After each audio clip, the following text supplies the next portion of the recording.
हाँ जी, कल वाले ਲੈਕਚਰ ਦੇ ਵਿੱਚ ਆਪਾਂ ਨਾ ਡਰਾਈਵਡ ਯੂਨਿਟਸ ਤੇ ਫੰਡਾਮੈਂਟਲ ਯੂਨਿਟਸ ਨੂੰ ਐਕਸਪਲੇਨ ਕੀਤਾ ਸੀ। ਠੀਕ ਹੈ, ਅੱਜ ਜਿਹੜੇ ਵੇਰੀਅਸ ਸਿਸਟਮਸ ਨੇ ਰਾਜੇ ਯੂਨਿਟਸ ਨੂੰ ਐਕਸਪਲੇਨ ਕਰਨ ਦੇ ਲਈ, ਠੀਕ ਹੈ, ਉਹਨਾਂ ਨੂੰ ਆਪਾਂ ਡਿਟੇਲ ਦੇ ਵਿੱਚ ਸਟੱਡੀ ਕਰਾਂਗੇ।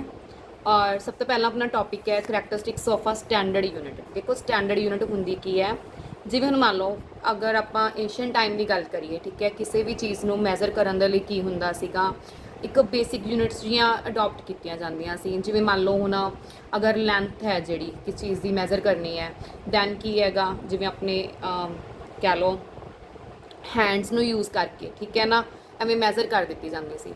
ਬਟ ਹੁਣ ਦੇਖੋ ਹਰੇਕ ਪਰਸਨਸ ਦੇ ਜਿਹੜੇ ਆਪਣੇ ਬੋਡੀ ਦੇ ਮੈਜ਼ਰਮੈਂਟ ਨੇ ਡਾਟਾ ਡਿਫਰੈਂਟ, ਠੀਕ ਹੈ, ਤਾਂ ਇਸ ਕਰਕੇ ਇੱਕ ਸਟੈਂਡਰਡ ਯੂਨਿਟ ਹੈ ਜਿਹੜੀ ਆਪਾਂ ਇਸ ਨੂੰ ਨਹੀਂ ਕਹਿ ਸਕਦੇ, ਠੀਕ ਹੈ, ਮੈਜ਼ਰਮੈਂਟ ਦੀ, ਕਿ ਅਗਰ ਆਪਾਂ ਹੈਂਡ ਯੂਜ਼ ਕਰ ਰਹੇ ਹਾਂ ਜਾਂ ਫਿਰ ਆਪਾਂ ਆਪਣੇ ਲੈਗਸ ਨੂੰ ਯੂਜ਼ ਕਰਕੇ ਕਿਸ ਚੀਜ਼ ਨੂੰ ਮੈਜ਼ਰ ਕਰ ਰਹੇ ਆਂਗੇ, ਠੀਕ ਹੈ ਨਾ, ਮਤਲਬ ਇੰਨੇ ਇਹ ਕਦਮ ਹੋ ਗਈ ਚੀਜ਼, ਜਿੰਨੇ ਗਿੱਠਾਂ ਹੋ ਗਈ ਇਹ ਚੀਜ਼, ਠੀਕ ਹੈ ਨਾ। ਤਾਂ ਇਸ ਕਰਕੇ ਕੀ ਹੈਗਾ ਵੀ ਸਟੈਂਡਰਡ ਯੂਨਿਟਸ ਜਿਹੜੀਆਂ ਨੇ ਰਾਜੇ ਮੈਜ਼ਰਮੈਂਟ ਦੀਆਂ ਬਣਾਈਆਂ ਗਈਆਂ ਸੀਗੀਆਂ। ਫਸਟਲੀ ਇੱਕ ਜਿਹੜੀ ਸਟੈਂਡਰਡ ਯੂਨਿਟ ਹੁੰਦੀ ਕੀ ਹੈ, ਉਹਦੇ ਵਿੱਚ ਕੀ ਕੀ ਕੁਆਲਿਟੀਜ਼ ਹੁੰਦੀਆਂ ਨੇ ਆਪਾਂ ਇਹ ਡਿਸਕਸ ਕਰਦੇ ਹਾਂ। Means characteristics of a standard unit, it should be well defined. ਆਪਾਂ ਇਸ ਯੂਨਿਟ ਨੂੰ ਜੋ ਸਟੈਂਡਰਡ ਯੂਨਿਟ ਹੈ ਨਾ, ਉਹਨੂੰ ਆਪਾਂ ਇੱਕ ਪ੍ਰੋਪਰਲੀ ਐਕਸਪਲੇਨ ਕਰ ਸਕਦੇ ਹੋਈਏ, ਡਿਫਾਈਨ ਕਰ ਸਕਦੇ ਹੋਈਏ। ਔਰ ਮੀਨਸ ਜੋ ਫਿਜ਼ੀਕਲ ਕੁਆਂਟੀਟੀ ਹੈ ਰਾਜੇ ਉਹਦੀ ਇੱਕ ਫਿਕਸ ਹੀ ਜਿਹੜੀ ਹੈਗੀ ਉਹ ਯੂਨਿਟ ਹੋਣੀ ਚਾਹੀਦੀ ਹੈਗੀ। ਸਾਈਜ਼ ਹੈ ਜੋ ਉਹਦਾ ਸੁਟੇਬਲ ਹੋਵੇ, ਠੀਕ ਹੈ, ਨਾ ਜ਼ਿਆਦਾ ਬੜੇ ਸਾਈਜ਼ ਦੀ ਯੂਨਿਟ ਆਪਾਂ ਨੂੰ ਲੈਣੀ ਚਾਹੀਦੀ ਹੈ, ਨਾ ਹੀ ਰਾਜੇ ਕੋਈ ਜ਼ਿਆਦਾ ਛੋਟੇ ਸਾਈਜ਼ ਦੀ ਯੂਨਿਟ ਹੋਵੇ। It should be easily reproducible at all places. ਹਰੇਕ ਪਲੇਸ ਦੇ ਉੱਪਰ ਇਹ ਈਜ਼ਲੀ ਆਪਾਂ ਰੀਪਰੋਡਿਊਸੀਬਲ ਹੋਣੀ ਚਾਹੀਦੀ ਹੈ। ਔਰ it should not change with time, time ਦੇ ਨਾਲ ਚੇਂਜ ਨਾ ਕਰੇ। ਮੀਨਸ ਇਹ ਨਹੀਂ ਹੈਗਾ ਕਿ ਹੁਣ ਮੰਨ ਲਓ ਲੈਂਥ ਦੀ ਯੂਨਿਟ ਆਪਾਂ ਇਸ ਸਾਲ ਦਾ ਕੋਈ ਹੋਰ ਯੂਜ਼ ਕਰ ਰਹੇ ਆਂਗੇ, ਅਗਰ ਕਹੀਏ ਨੈਕਸਟ ਈਅਰ ਕੋਈ ਹੋਰ ਯੂਜ਼ ਹੋਵੇ, ਦੈਨ ਇਹ ਚੀਜ਼ ਜਿਹੜੀਆਂ ਨੇ ਸਟੈਂਡਰਡ ਯੂਨਿਟ ਦੀਆਂ ਕੁਆਲਿਟੀਜ਼ ਨਹੀਂ ਹੋਣਗੀਆਂ। ਤੇ ਨਾ ਹੀ ਪਲੇਸ ਟੂ ਪਲੇਸ ਵੇਰੀ ਕਰੇ। ਮੀਨਸ ਮੰਨ ਲਓ ਯੂਨਿਟ ਆਪਾਂ ਅਗਰ ਇਸ ਕੰਟਰੀ ਦੇ ਵਿੱਚ ਯੂਜ਼ ਕਰ ਰਹੇ ਹਾਂ, ਆਪਾਂ ਇੰਡੀਆ ਦੇ ਵਿੱਚ, ਠੀਕ ਹੈ, ਦੈਨ ਮੰਨ ਲਓ ਲੈਂਥ ਦੀ ਯੂਨਿਟ ਮੀਟਰ ਹੈ। ਅਗਰ ਆਪਾਂ ਕਿਸੇ ਹੋਰ ਕੰਟਰੀ ਚਲੇ ਗਏ ਤਾਂ ਇਹ ਨਹੀਂ ਹੈ ਵੀ ਲੈਂਥ ਦੀ ਯੂਨਿਟ ਹੈ ਜਿਹੜੀ ਚੇਂਜ ਹੋ ਜਾਏਗੀ, ਠੀਕ ਹੈ। ਔਰ ਇਟ ਸ਼ੁੱਡ ਬੀ ਈਜ਼ਲੀ ਅਸੈਸਿਬਲ, ਠੀਕ ਹੈ, ਅਸੈਸਿਬਲ ਵੀ ਈਜ਼ੀ ਹੋਣੇ ਚਾਹੀਦੀਆਂ ਨੇ ਸਟੈਂਡਰਡ ਯੂਨਿਟ।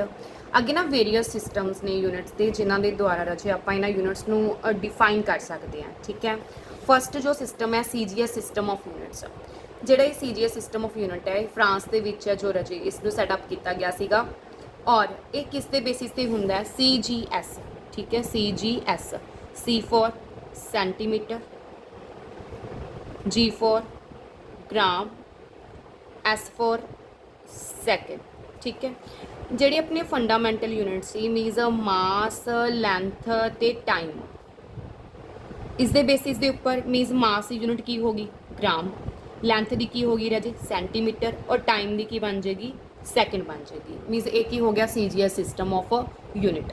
ਨੈਕਸਟ ਜਿਹੜਾ ਸਿਸਟਮ ਆਫ ਯੂਨਿਟ ਡਿਸਕਸ ਕਰ ਰਹੇ ਹਾਂ ਆਪਾਂ FPS ਸਿਸਟਮ, ਠੀਕ ਹੈ, FPS system of units. F means foot, P means pound and S means second। ਹੁਣ ਦੇਖੋ ਜਿਹੜੇ ਦੇ ਆਪਣਾ ਜਿਹੜੀ ਫੰਡਾਮੈਂਟਲ ਯੂਨਿਟ ਸੀਗੀਆਂ ਮੀਨਸ ਮਾਸ, ਲੈਂਥ ਤੇ ਟਾਈਮ ਦੀਆਂ ਸੀ, ਮਾਸ, ਲੈਂਥ ਤੇ ਟਾਈਮ ਦੀਆਂ। ਹੁਣ ਦੇਖੋ ਟਾਈਮ ਨੂੰ ਆਪਾਂ ਕਿਸ 'ਚ ਰਿਪਰੈਜ਼ੈਂਟ ਕਰ ਰਹੇ ਹਾਂ ਇਨ FPS system of unit, seconds ਦੇ ਵਿੱਚ, ਲੈਂਥ ਨੂੰ ਫੁੱਟ ਦੇ ਵਿੱਚ, ਔਰ ਮਾਸ ਨੂੰ ਪਾਊਂਡ ਦੇ ਵਿੱਚ, ਠੀਕ ਹੈ। ਜਿਹੜਾ ਇਹ ਸਿਸਟਮ ਆਫ ਯੂਨਿਟ ਬਣੇਗਾ ਕੀ ਬਣੂਗਾ, ਇਹ FPS system of units. Next is ਦੇਖੋ FPS ਸਿਸਟਮ ਕੀ ਹੈਗਾ, ਇਹ ਬ੍ਰਿਟਿਸ਼ ਸਿਸਟਮ ਆਫ ਯੂਨਿਟਸ ਹੈ ਜਿਹੜਾ ਕਿਸ ਦੇ ਬੇਸਿਸ ਤੇ ਹੋਏਗਾ, ਫੁੱਟ, ਪਾਊਂਡ ਤੇ ਸੈਕਿੰਡ। ਫੰਡਾਮੈਂਟਲ ਯੂਨਿਟਸ ਕਿਸ ਦੀਆਂ ਹੋਣਗੀਆਂ, ਇਹ ਲੈਂਥ, ਮਾਸ ਤੇ ਟਾਈਮ ਦੀਆਂ। ਨੈਕਸਟ ਸਿਸਟਮ ਹੈ MKS ਸਿਸਟਮ। MKS ਸਿਸਟਮ ਦੇ ਵਿੱਚ ਕੀ ਹੁੰਦਾ ਹੈਗਾ, MKS, M ਦਾ ਮਤਲਬ ਮੀਟਰ, ਠੀਕ ਹੈ, K ਦਾ ਮਤਲਬ ਇੱਥੇ ਕਿਲੋਗ੍ਰਾਮ, ਔਰ S ਮੀਨਸ ਸੈਕਿੰਡ। ਤਾਂ ਹੁਣ ਜਿਹੜੀਆਂ ਫੰਡਾਮੈਂਟਲ ਯੂਨਿਟ ਸੀਗੀਆਂ ਮਾਸ, ਲੈਂਥ, ਟਾਈਮ, ਤਾਂ ਟਾਈਮ ਨੂੰ ਤਾਂ ਇਸ ਦੇ ਵਿੱਚ ਵੀ ਆਪਾਂ ਸੈਕਿੰਡ 'ਚ ਰਿਪਰੈਜ਼ੈਂਟ ਕਰ ਰਹੇ ਹਾਂ, ਲੈਂਥ ਨੂੰ ਮੀਟਰ ਦੇ ਵਿੱਚ, ਔਰ ਮਾਸ ਨੂੰ ਕਿਲੋਗ੍ਰਾਮ ਦੇ ਵਿੱਚ, ਠੀਕ ਹੈ। ਔਰ ਇਹ ਸਿਸਟਮ ਕੀ ਬਣੂਗਾ ਆਪਣਾ MKS system of unit.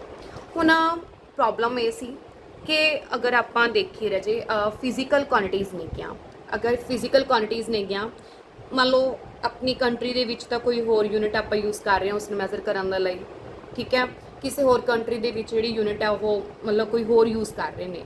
Then after development ਕਿਆ ਹੋਇਆ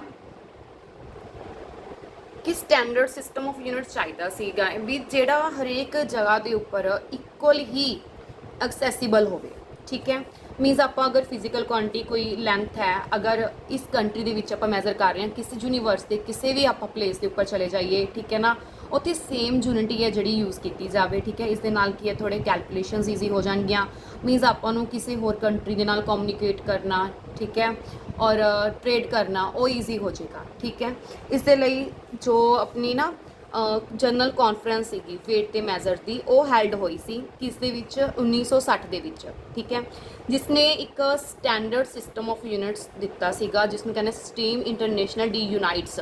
ਠੀਕ ਹੈ, ਇਸ ਦੇ ਬੇਸਿਸ ਦੇ ਉੱਪਰ ਕੀ ਸੀਗਾ ਵੀ 7 ਤਾਂ ਬੇਸਿਕ ਜਿਹੜੀਆਂ ਯੂਨਿਟਸ ਸੀ ਰਾਜੇ ਉਹ ਦਿੱਤੀਆਂ ਗਈਆਂ, ਔਰ ਜੋ 2 ਸਪਲੀਮੈਂਟਰੀ ਯੂਨਿਟ ਸੀਗੀਆਂ ਉਹ ਦਿੱਤੀਆਂ ਗਈਆਂ।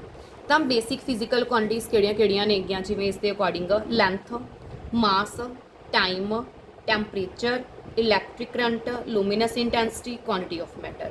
ਤਾਂ ਇਹ ਜਿਹੜੀਆਂ 7 ਫਿਜ਼ੀਕਲ ਕੁਆਂਟੀਟੀ ਸੀ, ਮੀਨਸ ਆਪਾਂ ਕਿਸੇ ਵੀ ਕੁਆਂਟੀਟੀ ਨੂੰ ਜਿਵੇਂ ਡਰਾਈਵ ਕਰਨਾ ਹੈਗਾ, ਠੀਕ ਹੈ, ਤਾਂ ਆਪਾਂ ਹੁਣ ਇਹ 7 ਜਿਹੜੀਆਂ ਕੁਆਂਟੀਟੀਜ਼ ਨੇ ਇਹਨਾਂ ਨੂੰ ਯੂਜ਼ ਕਰਾਂਗੇ। ਬਿਕੋਜ਼ ਜਿਵੇਂ ਹੁਣ ਮੰਨ ਲਓ ਇਹ ਪ੍ਰੋਬਲਮ ਕਿੱਥੇ ਆਈ ਕਿ ਆਪਾਂ ਪਹਿਲਾਂ ਜਿਹੜੀ ਇਕੁਏਸ਼ਨ ਦੇਖਿਆ ਸੀ ਕਿ ਫੰਡਾਮੈਂਟਲ ਯੂਨਿਟਸ ਆਪਣੀਆਂ ਮਾਸ, ਲੈਂਥ ਤੇ ਟਾਈਮ ਦੀਆਂ ਹੋਣਗੀਆਂ। ਠੀਕ ਹੈ, ਬਟ ਹੁਣ ਜੇ ਕਰੰਟ ਨੂੰ ਐਕਸਪਲੇਨ ਕਰਨਾ ਹੋਵੇ ਤਾਂ ਕਰੰਟ ਜਿਹੜੀ ਰਜੇ ਇਹਦੀ ਜਿਹੜੀ ਯੂਨਿਟ ਹੈ ਆਪਾਂ ਇਹਨਾਂ ਤਿੰਨਾਂ ਦੇ ਬੇਸਿਸ ਦੇ ਉੱਪਰ ਨਹੀਂ ਐਕਸਪਲੇਨ ਕਰ ਸਕਦੇ। ਠੀਕ ਹੈ, ਤਾਂ ਇਸ ਦੇ ਲਈ ਆਪਾਂ ਨੂੰ ਹੋਰ ਸਿਸਟਮ ਆਫ ਯੂਨਿਟ ਜਿਹੜੀਆਂ ਨੇਗੀਆਂ ਉਹ ਲੈ ਕੇ ਆਉਣ ਦੀ ਜ਼ਰੂਰਤ ਪਈ ਸੀਗੀ। ਠੀਕ ਹੈ, ਉਹ 7 ਇਹੀ ਸੀਗੀਆਂ। ਔਰ ਲੈਂਥ ਦੀ ਯੂਨਿਟ ਕੀ ਹੋਏਗੀ ਮੀਟਰ, ਮਾਸ ਦੀ ਕੀ ਹੋਏਗੀ ਕਿਲੋਗ੍ਰਾਮ, ਟਾਈਮ ਦੀ ਕੀ ਹੋਏਗੀ ਸੈਕਿੰਡ, ਟੈਂਪਰੇਚਰ ਦੀ ਕੈਲਵਿਨ, ਇਲੈਕਟ੍ਰਿਕ ਕਰੰਟ ਦੀ ਐਂਪੀਅਰ, ਲੂਮੀਨਸ ਇੰਟੈਂਸਿਟੀ ਦੀ ਕੈਂਡਲਾ, ਔਰ quantity of matter the mall.